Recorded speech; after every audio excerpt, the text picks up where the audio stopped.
So I sat down and spoke with Morgan, who's a mortgage broker at Full Circle Finance, which is his own mortgage broking firm, and also he's a property investor. The thing which I love about Morgan is the fact that we've come from similar backgrounds. He's worked in business banking as well as private banking before going into broking, and I'm currently working in private banking right now. So it's very relatable to see his journey working out in banking, working in corporate, and then transitioning to self-employed and being a broker and having his own company. He's invested in 5 properties by the age of 28, which is absolutely insane given that when you look at property stats in Australia, very few property investors actually get past their first investment property, let alone buying 5. This video is not sponsored or paid for by anyone. I met Morgan a couple of years ago and I really found his property journey, his insights extremely valuable. So given that now I'm on this property journey, I thought now would be a great time to bring him on and share his value, share his expertise with you guys as well. Hope you guys get some value from this episode. Let's jump into it. So Morgan, look, thank you so much for coming on. Really appreciate it.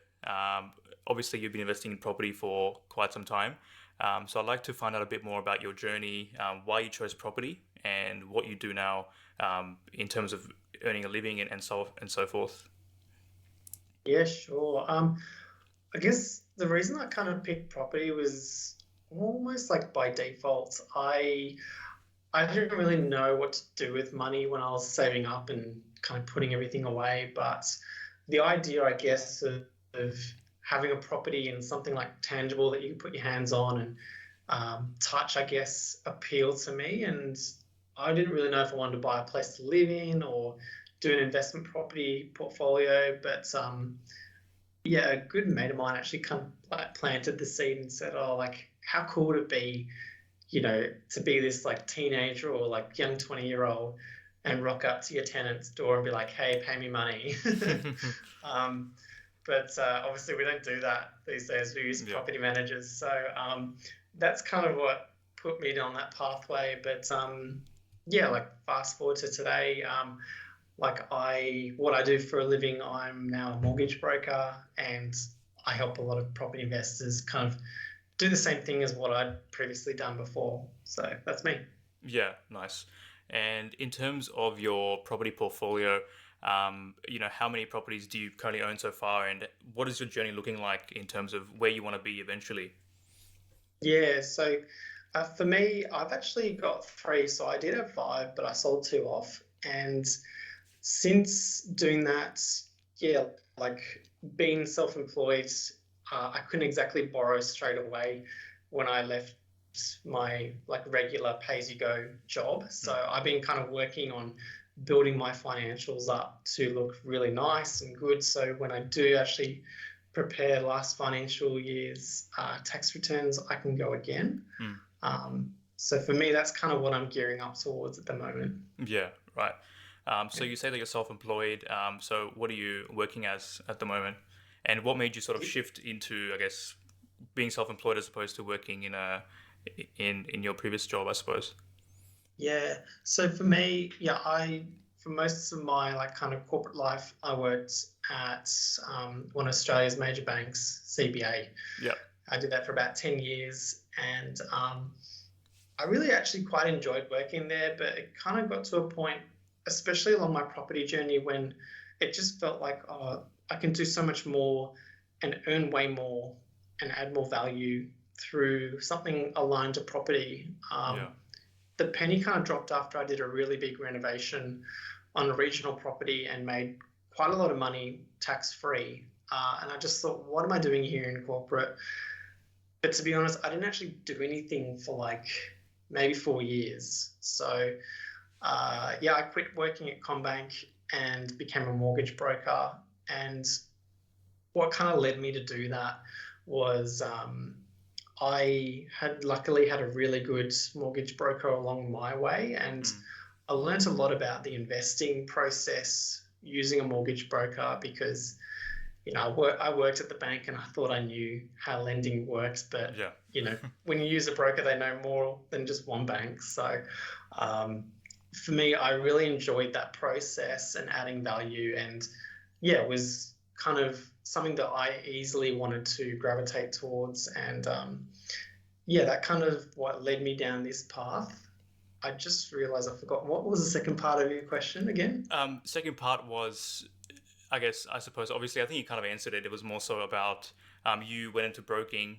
So I guess why choose the self-employed path as opposed to just staying Yeah, as a sort of working in corporate, getting that steady paycheck, and it's basically yeah, guaranteed every fortnight. Yeah. yeah. I guess for me, um, it got to a point where I was just kind of coasting along in corporate, and like when I started in corporate, I was like so keen to like carve out a really like awesome corporate career and climb the ladder. And look, Mm. I'm not saying that's a bad thing. Like it was something that I really wanted, and I actually did achieve some level of success pretty early on. But um, yeah, when I had that kind of light bulb moment, it was then I was like kind of lost and didn't really know what to do. And then I guess seeing some of my friends and even my like broker leave corporate to become a broker, and then seeing I guess what he was doing and how he was helping people help their goals, I was like, hey, this is something I really wanted to do. And um, I guess what kind of made me decide to become self-employed was really just like I knew that I had the potential to impact people's lives, because even whilst I was still in corporate, Mm. friends of mine would approach me and ask for lending tips or like investing tips. And I was like, hold on a minute, like I'm working for a big bank. And even though I can't actually help my Yeah. friends because where I worked in the bank, people are still coming to me for help. So I was like, you know what, like maybe I should really look into this more. And the more I looked into it, the more it kind of was like, okay, maybe I should do something about Mm. this. That's so good Mm. because I think it's very, very relatable because I'm working at a bank as well. And I'm in that sort of situation where initially I was very keen to join the corporate ladder and work my way up. But then obviously you realize there's opportunities there where you can leave and do a lot more. So yeah, it's very, very relatable. You touched on renovating a property there, which I will get into. And I've obviously asked you a lot more tips on that. But obviously, with your property journey so far, initially you bought five, now you've got three with selling some off. So Yeah. with looking for a property to buy, because I'm a complete beginner, I've helped customers buy property, but doing it yourself is a completely different ball game, I suppose. So what sort of tips would you sort of give me in terms of going about that property journey and I guess looking for a property that is good, has good cash flow, good prospects, and so on. Yeah. Look, there's a lot of things you can do. And I mean, yeah, I think education is the number one thing that a lot of first time buyers kind of not necessarily struggle with, but there's only so much. Sorry, there's actually so much education that you can do, and a lot of it you'll kind of pick up along the way as you do it. Like people that build big portfolios, they may start out with a complete dud, Mm, but it doesn't actually hold them back from going and buying more because they learn a lot through the process. yeah. Um, so I guess if someone was starting out, they had no idea. Generally, what I say is there's kind of like three main things you need to look in for a property, which like it has to be in a good area. It's got to be at least cash flow neutral or positive cash Mm, flow. And then if you can, I guess, buy at market value or as people call it, undervalue, you kind of essentially won't really lose much money if you have to sell. So mm, they're kind of the three big things that people should focus on when buying property. It's kind of like, I guess, with shares, like you never want to lose money. So they're the main things, but a lot of what makes someone a good investor is actually how they think and what they know. So when you're kind of going along that journey, what you really should do is look to kind of build that ideal property team. So yeah. before I'd even look at a property, because it's pretty exciting when you start looking and you go down that rabbit hole, but I would actually like interview property managers in the area you're kind of keen on, speak to your accountants, solicitors, brokers, buyers agents, like everyone that can be part of that team, I would Yeah. actually interview. And I'll kind of make sure that, yeah, they're obviously good, they're recommended. It would help a lot as well if they have interests or have invested in property as well. Yeah. Just because, yeah, you can kind of lean on them to do their regular job, but you can also ask them investing questions or like their personal opinion on stuff, which can help a little bit too. Mm, So The only other thing I'd say is read as many books as you possibly can, like property books, money books, mindset books. That's something you can just do over time, and that will just transform the way you think, because that's what makes good investors. It's how you think. No, absolutely. I think I do remember that's one of the one things that you mentioned when we met the first time a couple of years ago. You talked about a good team, and that was one of the things that I still remember. So that was going to be my question as well, which you obviously answered. Obviously, interview the people in the area, so that's good. And on the topic of books, are there some main ones about property which really, like shine a light bulb on you or something like that, which was helpful? Because mindset, I think I've read quite a bit of on that, but in terms of property specifically, is there any sort of books you would recommend specifically that helped you? I think what kind of kicked it all off was Steve McKnight's first book, 0 to 130 Properties in 2.5 years. Today you can't do that. Like, I mean, look, it might be possible, but it's really hard to do. Back then, lending was very easy, but I would say some of his more recent books would be, there's a pretty good book by Todd Sloan as well as Steve Palisi, both on property investing in residential. The other books that are still pretty relevant are Margaret Lomas books. So there was one where it's about 20 questions. I can't quite remember the title of it, but that one's actually pretty good too. So they're probably the main ones. A lot of them are kind of a little bit older, but at the same time, I would read through as many as you can, and it probably will get to a point where they all kind of roughly sound the same. So, Yeah, no, awesome. And on the topic of, so you mentioned one of the things to find a good property, 3 things is good area, buying under market value, and good cash flow. So for a good area, what are some of the main factors that would constitute a sort of good area, like some rules of thumbs for a property? Yeah. I guess it's where things are going to add value to the area. So it could be where jobs are going to get made and a lot of people will want to live there, or if there's going to be a lot of infrastructure or big kind of projects planned. So I'll give you an example. Back in 2013, 2014, the area Logan became quite popular, and what it had going for it was like train station, university getting built. Westfield was doing a massive extension at North Lakes. There were a lot of big things that were changing in that area that really were going to eventually add more value to that market. So seeing big things like that popping up really is what you should be kind of looking for. So that's kind of what I'd be focusing on. Yeah.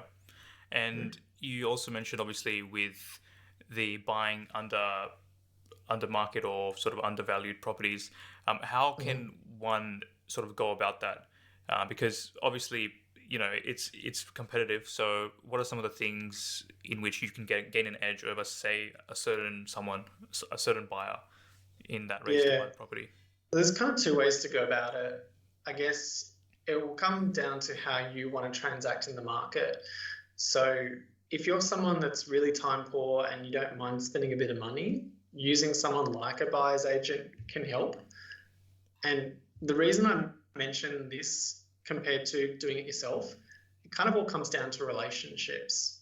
So buyer's agents, they're in the market every day, speaking to agents every day, like phone calls literally every day. They probably already know people within the market and they know them. So they've already got these established relationships. So that's kind of a good way of using someone like that for a fee. If you are someone who's really time poor or you just don't want to deal with talking to people, that could be an option.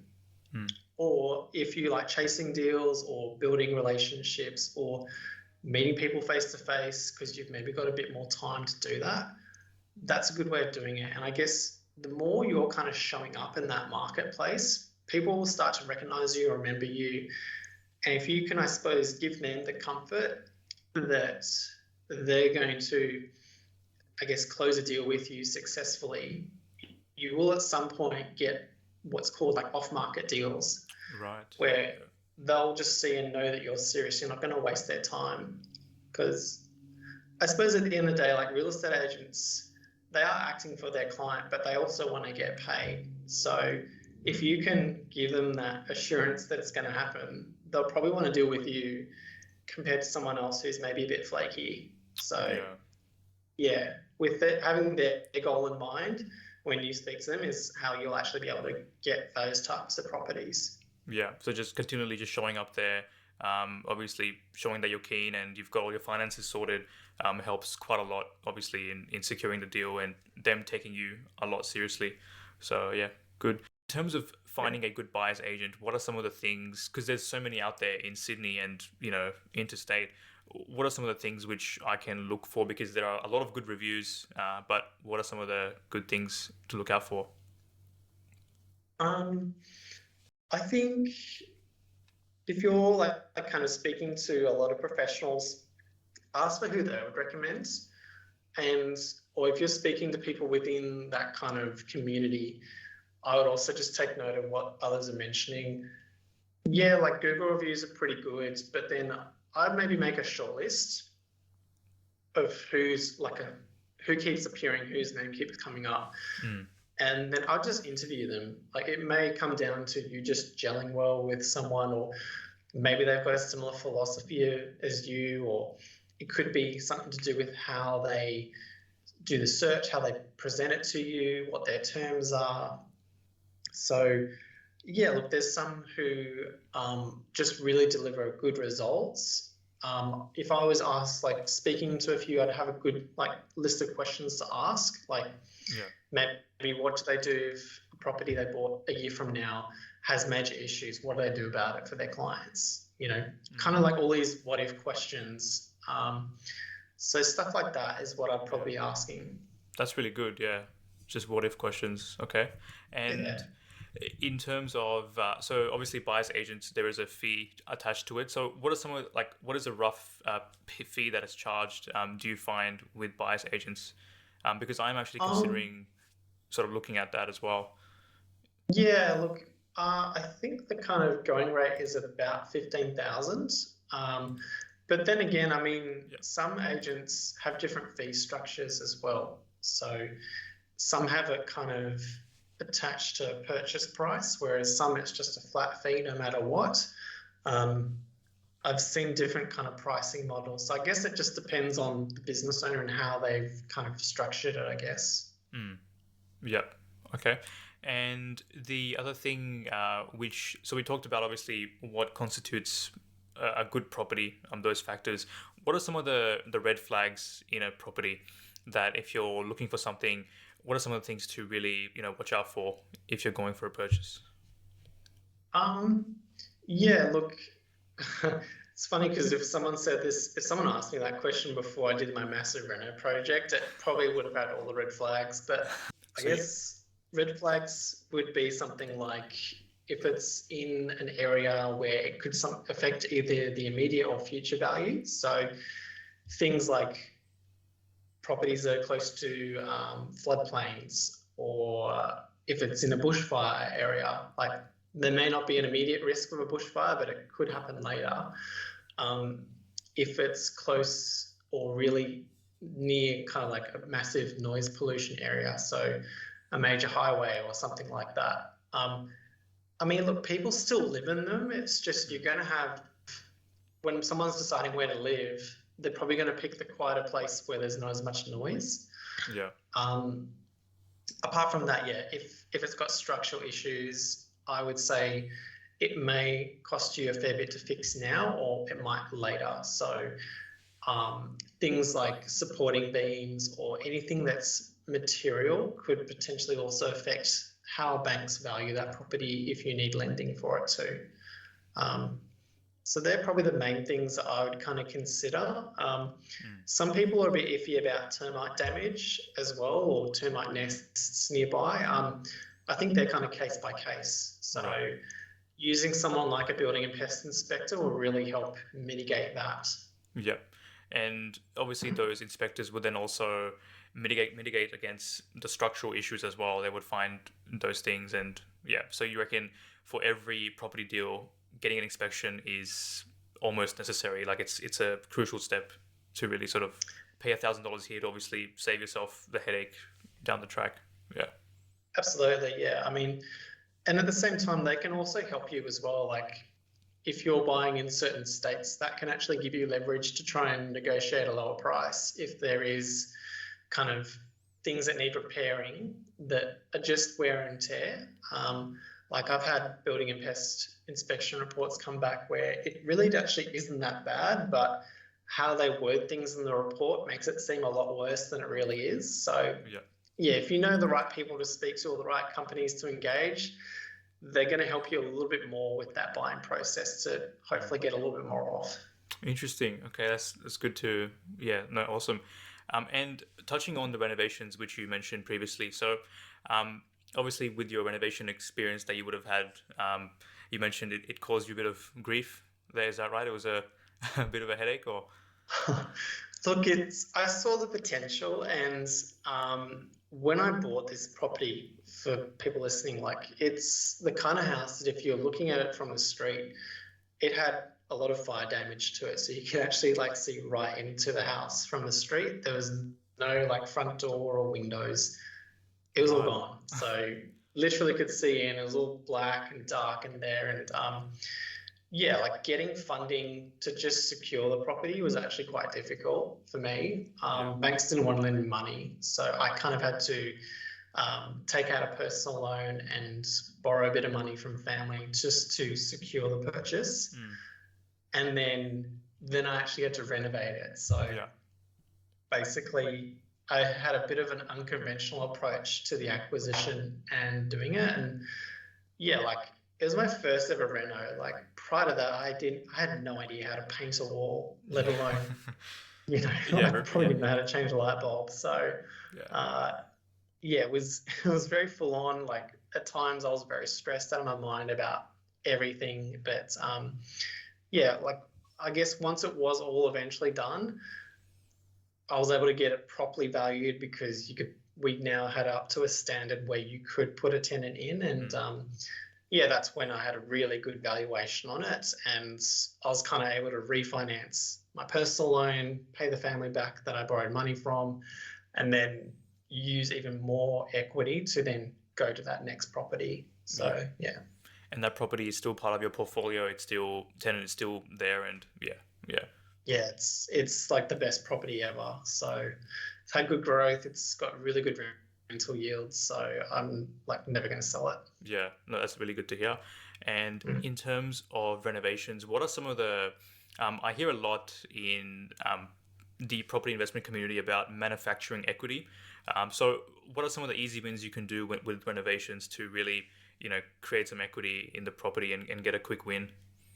Yeah. So I guess the whole point of that is trying to look for the best return on investment.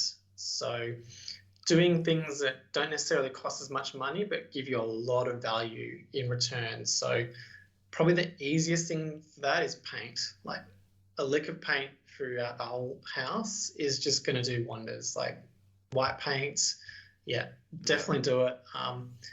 The other places to probably do massive or not massive, but renovations on it would be kitchen and bathroom. That's generally where people spend most of their time and care about the little finishings and stuff as well.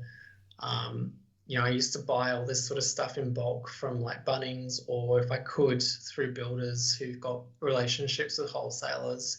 So there's little tricks you can do along the way to save money through that process. But, if I noticed that the floorboards weren't that great, rather than putting carpet down, I'd actually try and keep the floorboards, because carpet only lasts about 7 years or so before you have to replace it. So even though it's a bit of an upfront cost, if your plan is to keep it forever, you'll never have to really replace floorboards, whereas carpet eventually will, and that's not exactly cheap. So yeah, little things like that. I think mainly paint, kitchen and bathroom. Blinds is another one as well. That's quite easy to do. You can DIY it quite easily, and yeah, that's probably my main 4 that I would go for. Yeah. Would you also say that downlights, like replacing the lights, is also a big one too, or do you think? Um, what are your Yeah, thoughts on that? that's pretty inexpensive. And then I guess to a degree, how much landscaping do you want to do? Mm, Street appeal is probably the best thing. yeah. No one really cares too much about the backyard. So um, that's something that I kind of focused a little bit on when I was doing renos, was just street appeal. Because when tenants rock up to look at the property, they'll think, oh, wow, this looks really nice. People don't really care as much about the backyard. And for the types of properties investors buy, like backyard's pretty basic anyway. So Mm, you don't want anything massive, or I personally don't like pools. So that's more maintenance, more cost. yeah. So yeah, just stuff like that. Light bulbs, as you mentioned, yeah, it's a pretty good win as well. So yeah. Yeah. And you also mentioned street appeal. So what are some of the things which contribute to like a street being desirable to live in for a tenant? Mm, Is it the I way how quiet it is, guess, or yeah? yeah, like I kind of focus more on the property itself. So I've typically bought properties that were kind of like the dump of the street, and then try and find a way to make it one of the best in on the tightest possible budget. Like I would try and I guess find ways to do things on the cheap in that regard, but Mm, yeah, like little things as well, like new letterbox. That's pretty cheap to do. I would buy plants that look good and also don't need a lot of water, yeah. because half the time tenants don't care or they don't water it. So picking natives that have deep roots and you almost never need to water them, that's pretty good tip.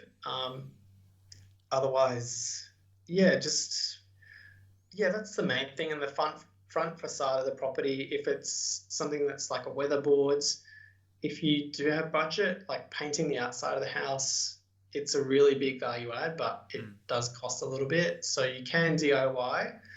It just takes a little bit longer to do that. Otherwise, yeah, I guess looking for ways to add value without spending unnecessary money, really. yeah. Yeah. Right. No, awesome. And in terms of choosing the type of property, so it seems like based on the conversation, you are only looking at houses. Is that correct? With a sort of decent land size. Is that been the strategy for you overall, or do you also dabble into like say apartments or something else as well?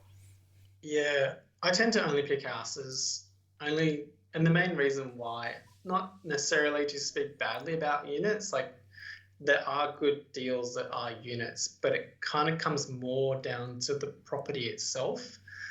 Whereas I find with houses, because I kind of stuck to a renovating strategy. So if I wanted to do repair work, I don't have to speak to everyone in the common Yeah. part of the complex or strata and say, hey, can I do this renovation? And wait for them to give me permission. Like if you've got a house, you can just do it. No one, you don't really need to get permission from anyone unless you need a DA. And that's like structural stuff. Yeah. Um, so that was one reason. But then the biggest part about investing is it's the part of property investing that goes up in value, which is actually the land. So Mm, generally speaking, houses are on bigger land. So the more land you have, I guess, the more chances you've got of a value increase. Whereas like a unit, it's a smaller parcel of land.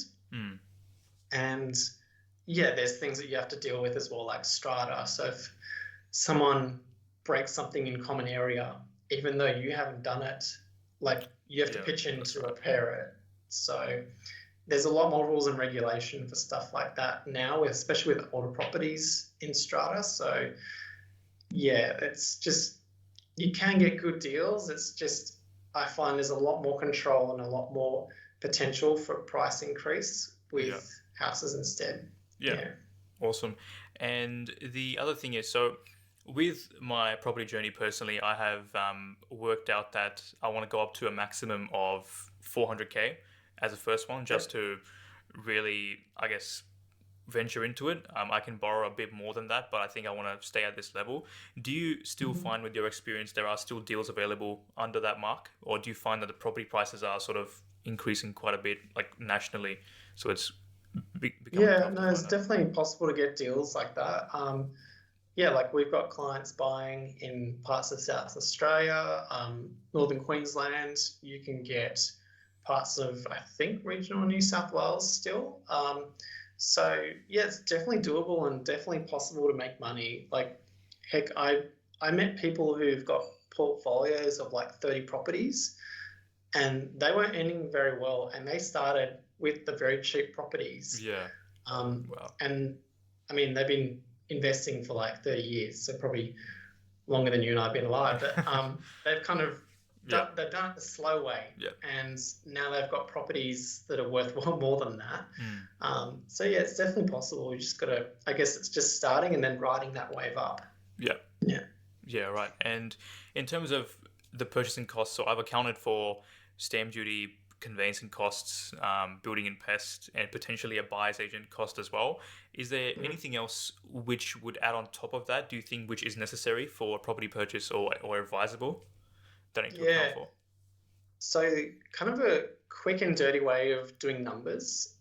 What I tend to like tell people is, if your entry costs, so this is like stamp duty, legal, bank fees, building and pest, roughly speaking, is about 5% of the purchase price. Yeah.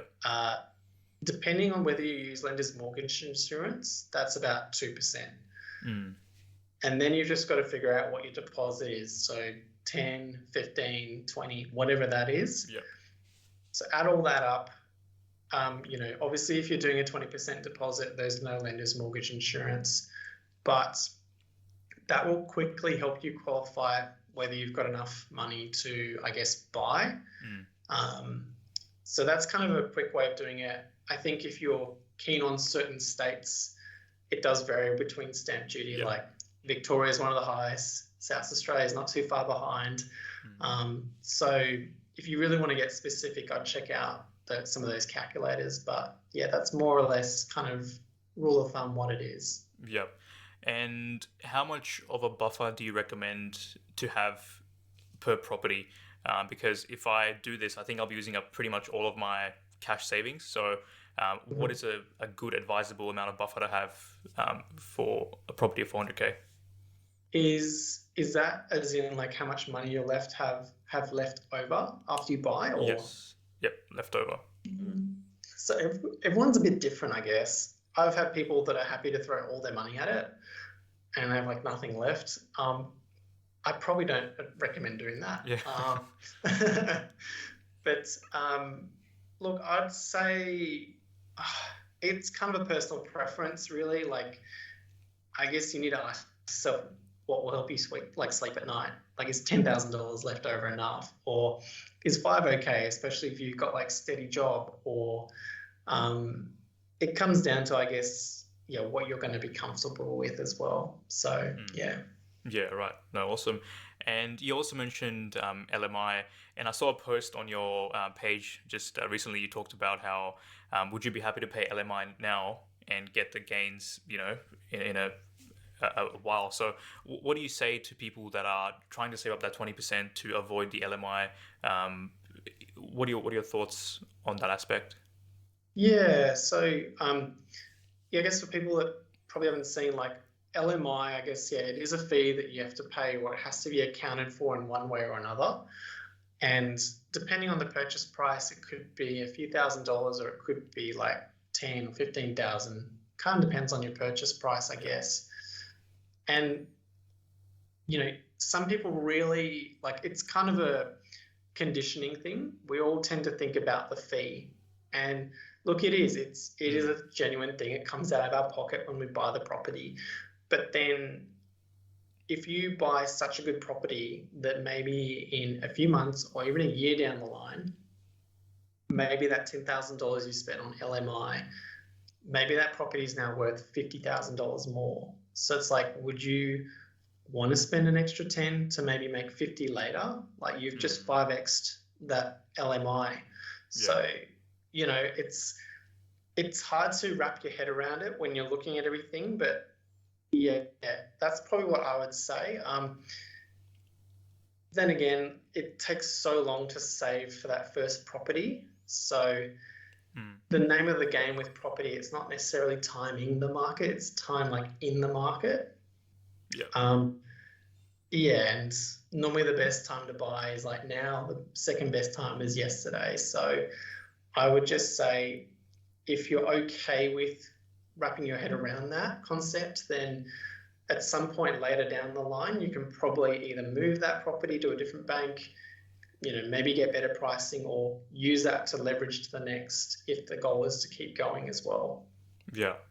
No, that's good to hear. And in terms of, obviously, we're seeing with the rates being quite high in many, many years.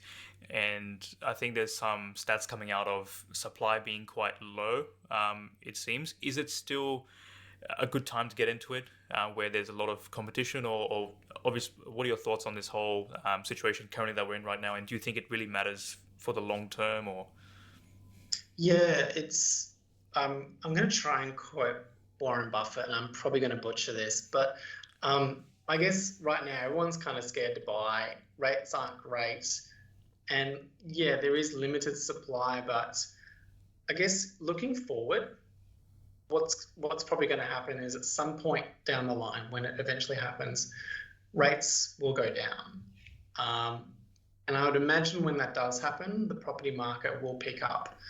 I think I saw another stat where we're expecting a lot more migrants coming into Australia too. So Yeah. they all have to live somewhere. So that's going to do something to property prices as well.